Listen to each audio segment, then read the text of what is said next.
مدینہ منورہ میں جب اسلام اور مسلمانوں کو ایک پناہ گاہ مل گئی تو حضور اکرم صلی اللہ علیہ وآلہ وسلم نے صحابہ کرام کو عام اجازت دے دی کہ وہ مکہ سے ہجرت کر کے مدینے چلے جائیں۔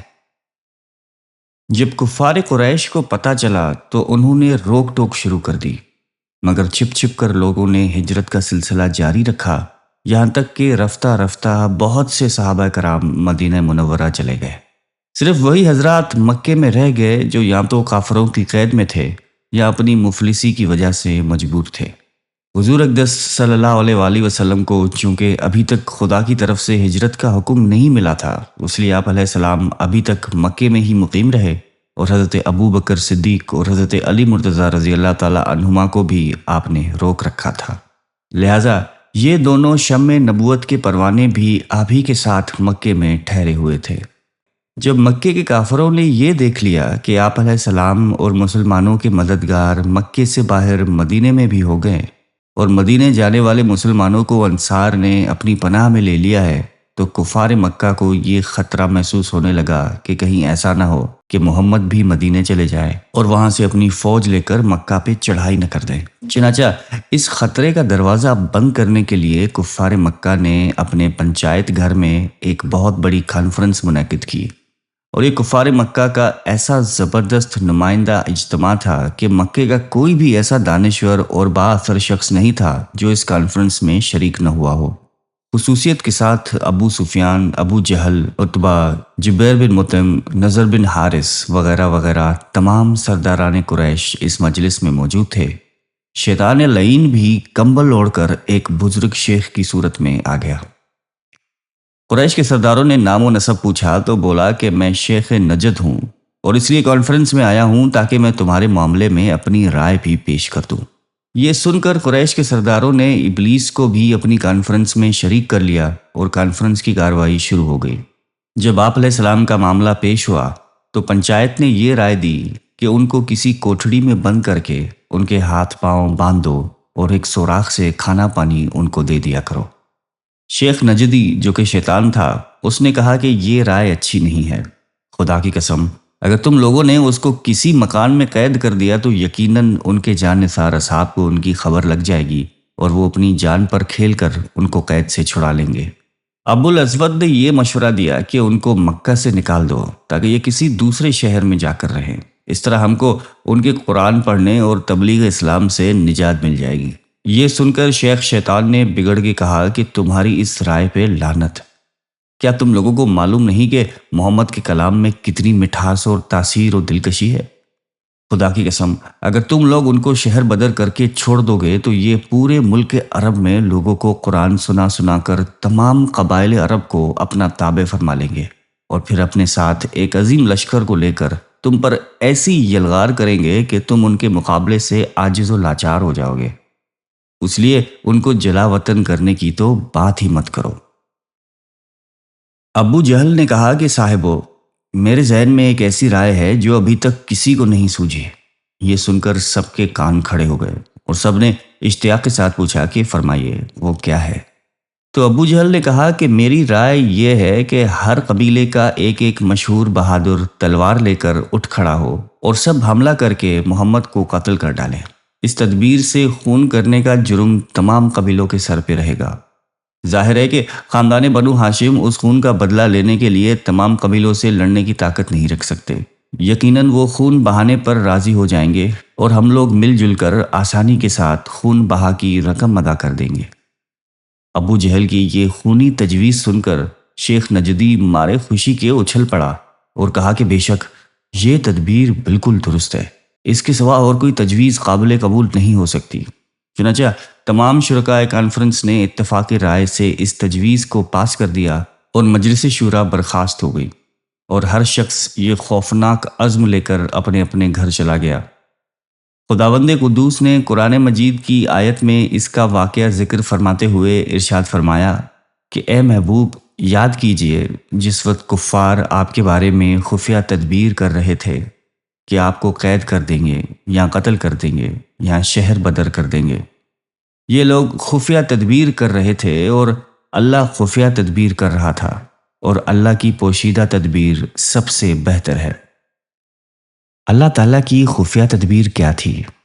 جب کفار حضور اکرم صلی اللہ علیہ وآلہ وسلم کے قتل پر اتفاق کر کے کانفرنس ختم کر چکے اور اپنے اپنے گھروں کو روانہ ہو گئے تو حضرت جبرائیل امین رب العالمین کا حکم لے کر نازل ہو گئے کہ اے محبوب، آج رات کو آپ اپنے بستر پہ نہ سوئیں اور ہجرت کر کے مدینہ تشریف لے جائیں۔ چنانچہ عین دوپہر کے وقت حضور اکرم صلی اللہ علیہ وآلہ وسلم حضرت ابوبکر صدیق رضی اللہ تعالیٰ عنہ کے گھر تشریف لے گئے اور حضرت ابوبکر صدیق سے فرمایا کہ سب گھر والوں کو ہٹا دو، کچھ مشورہ کرنا ہے۔ حضرت ابوبکر صدیق رضی اللہ تعالیٰ عنہ نے عرض کیا کہ یا رسول اللہ، آپ کی اہلیہ حضرت عائشہ رضی اللہ تعالیٰ عنہ کے سوا اور کوئی نہیں ہے۔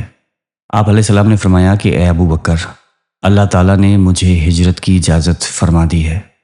حضرت ابوبکر صدیق رضی اللہ تعالیٰ عنہ نے عرض کیا کہ میرے ماں باپ آپ قربان، مجھے بھی ہمراہی کا شرف عطا فرمائیے۔ آپ علیہ السلام نے ان کی درخواست منظور فرما لی۔ حضرت ابوبکر صدیق رضی اللہ تعالیٰ عنہ نے 4 مہینے سے 2 اونٹنیاں تیار کر رکھی تھیں کہ ہجرت کے وقت یہ سواری کے کام آئیں گی۔ عرض کیا کہ یا رسول اللہ، ان میں سے ایک اونٹنی آپ قبول فرما لیں۔ آپ علیہ السلام نے ارشاد فرمایا کہ قبول ہے، مگر میں اس کی قیمت دوں گا۔ حضرت ابوبکر صدیق رضی اللہ تعالیٰ عنہ نے فرمان رسالت سے مجبور ہو کر اس کو قبول کیا۔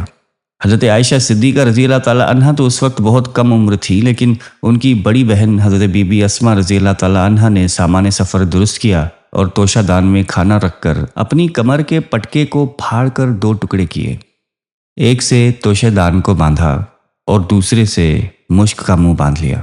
یہ وہ قابل فخر شرف ہے جس کی بنا پر ان کو ذات النطاقین یعنی 2 پٹکے والی کے معزز لقب سے یاد کیا جاتا ہے۔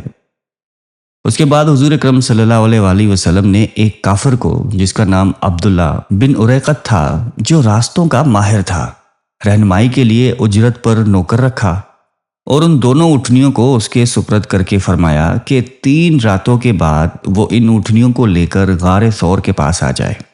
یہ سارا نظام کر لینے کے بعد آپ علیہ السلام اپنے مکان پر تشریف لائے۔ کفار مکہ نے اپنے پروگرام کے مطابق کاشانۂ نبوت کو گھیر لیا اور انتظار کرنے لگے کہ آپ علیہ السلام سو جائیں تو ان پر قاتلانہ حملہ کیا جائے۔ اس وقت گھر میں آپ علیہ السلام کے پاس صرف حضرت علی مرتضیٰ رضی اللہ تعالیٰ عنہ تھے۔ کفار مکہ اگرچہ رحمت العالمین صلی اللہ علیہ وآلہ وسلم کے بدترین دشمن تھے، مگر اس کے باوجود آپ علیہ السلام کی امانت اور دیانت پر کفار کو اس قدر اعتماد تھا کہ وہ اپنے قیمتی مال و سامان کو آپ علیہ السلام کے پاس امانت رکھتے تھے۔ چنانچہ اس وقت بھی بہت سی امانتیں کاشانہ نبوت میں تھیں۔ آپ علیہ السلام نے حضرت علی رضی اللہ تعالیٰ عنہ سے فرمایا کہ تم میری سبز رنگ کی چادر اوڑھ کر میرے بستر پہ سو رہو اور میرے چلے جانے کے بعد تم قریش کی تمام امانتیں ان کے مالکوں کو سونپ کر مدینے چلے آنا۔ یہ بڑا ہی خوفناک اور بڑے سخت خطرے کا موقع تھا۔ حضرت علی کو یہ معلوم تھا کہ کفار مکہ آپ علیہ السلام کے قتل کا ارادہ کر چکے ہیں، مگر آپ علیہ السلام کے اس فرمان سے کہ تم قریش کی ساری امانتیں لوٹا کر مدینے چلے آنا، حضرت علی کو یقین کامل تھا کہ میں زندہ رہوں گا اور مدینے پہنچوں گا۔ اس لیے آپ علیہ السلام کا بستر، جو آج کانٹوں کا بچھونا تھا، حضرت علی کے لیے پھولوں کی سیج بن گیا اور آپ رضی اللہ تعالیٰ عنہ بستر پر صبح تک آرام کے ساتھ میٹھی میٹھی نیند سوتے رہے۔ اپنے اسی کارنامے پر فخر کرتے ہوئے شیر خدا نے اپنے اشعار میں فرمایا، میں نے اپنی جان کو خطرے میں ڈال کر اس ذات گرامی کی حفاظت کی جو زمین پر چلنے والوں اور خانہ کعبہ و حتیم کا طواف کرنے والوں میں سب سے زیادہ بہتر اور بلند مرتبہ ہے۔ حضور اقدس صلی اللہ علیہ وآلہ وسلم نے بستر نبوت پر جان ولایت کو سلا کر ایک مٹھی خاک ہاتھ میں لی اور سورہ یاسین کی ابتدائی آیتوں کو تلاوت فرماتے ہوئے نبوت خانہ سے باہر تشریف لائے اور محاصرہ کرنے والے کافروں کے سروں پر خاک ڈالتے ہوئے ان کے مجمع سے صاف نکل گئے۔ نہ کسی کو نظر آئے، نہ کسی کو کچھ خبر ہوئی۔ ایک دوسرا شخص جو اس مجمع میں موجود نہیں تھا، اس نے ان لوگوں کو خبر دی کہ محمد تو یہاں سے نکل گئے اور چلتے وقت تمہارے سروں پر خاک ڈال گئے ہیں۔ چنانچہ ان لوگوں نے اپنے سروں پر ہاتھ پھیرا تو واقعی ان کے سروں پر خاک اور دھول پڑی ہوئی تھی۔